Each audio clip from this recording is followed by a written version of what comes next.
Well, welcome back to the News Forum, Our Nation This Week. My name is Faytene, your host, and we are still social distancing, still out of studio, but here's some special digital content for you today. I've got Aaron Wudrick from the Canadian Taxpayers Federation. He's the federal director.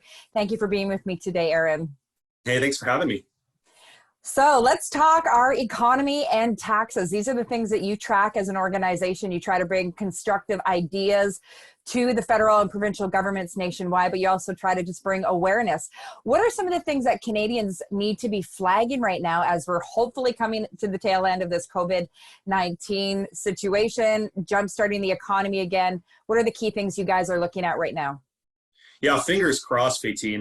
We're a group that focuses on lower taxes, less government waste, and government accountability. So there's a little bit of each of those things right now. I mean, there is a lot of money going out the door. It's a very unique situation, and I think a lot of people understand most of the spending is probably necessary, but it can't go on forever. And I think the government needs to do its due diligence.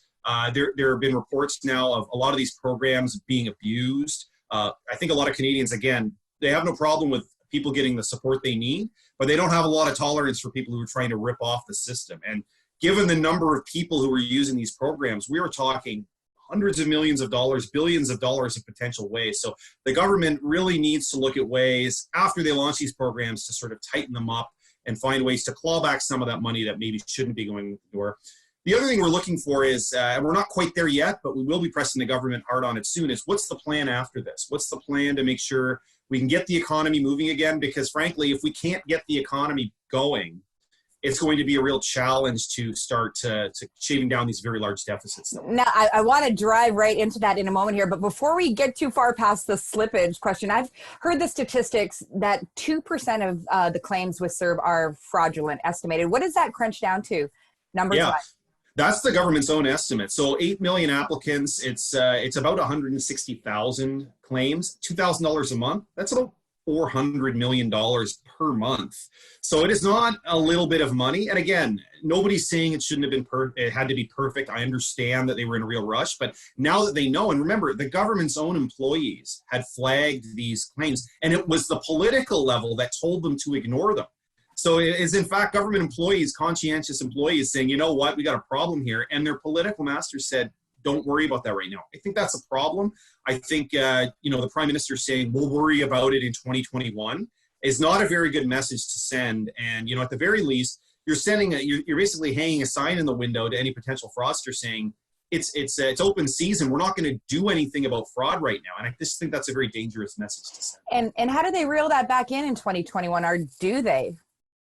Well, that's it. It's just like if someone robs a bank, you don't wait 8 months for them to get away before you go after them. So I think there's a challenge here. I'm not saying it's going to be easy, but they need to look at ways, as I said, to improve these programs as they go along. Okay, so digging us out of this hole coming out, what are some things that you're flagging in terms of solutions, things that the government could be doing? Well, I mean, one obvious candidate is the cost of government. Government employees are very fortunate right now, and a lot of them are doing good work.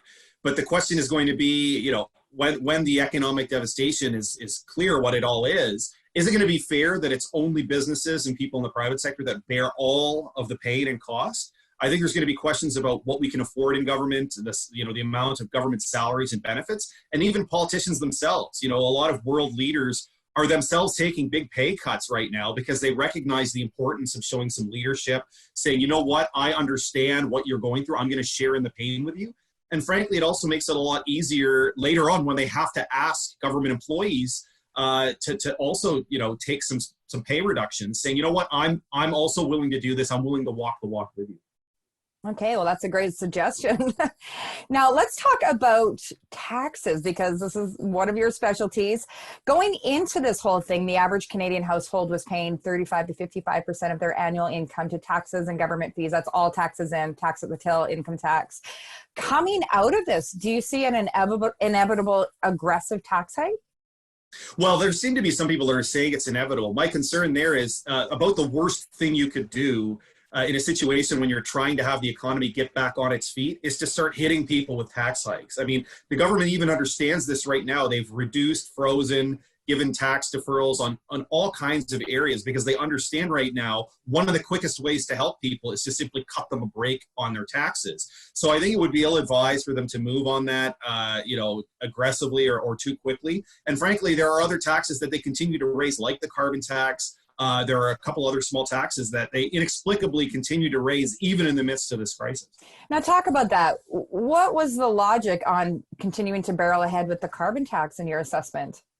Well, I mean, we are real outliers on that. Around the world, countries like Norway, the European Union, there are no increases there. Even British Columbia, which is often held up by carbon tax advocates as the best example in Canada, they froze their carbon tax. So, it seems very bizarre that Justin Trudeau went ahead with this anyway. It seems more about ideology than about sound policy. And, it just makes no sense to make life more expensive at a time when, on the other hand, the government is rushing money out the door to try and give people enough money to survive.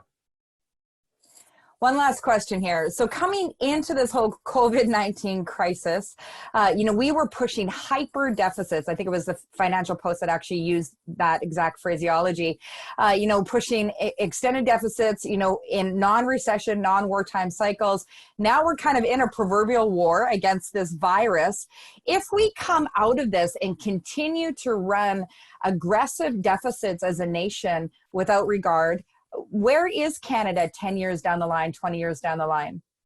Oh, we're in a very bad spot, and we're in a spot like maybe Greece was in, a few years ago. Up until this year, look, we were very hawkish fighting the debt. Relatively speaking, Canada was better placed than a lot of other countries. Now every country is in a very bad spot because of this. So there's going to have to be a reality check. There's going to have to be a refocusing of government. A lot of us pay our taxes because we expect certain services and programs. I think there's going to be a real need to focus on the need to haves, and there's not going to be a lot of money left over for the nice to haves after this is all over. Final comments to our government leaders and to Canadians who are watching this right now, Aaron. Well, look, I just want everybody to stay safe, and I know our governments are doing the best they can, but we also need to recognize this is only part of the battle. When we come out of this, there are going to be some painful choices we have to make. And, Canadians should make sure their voice is heard and that the politicians know what their priorities are. Amazing.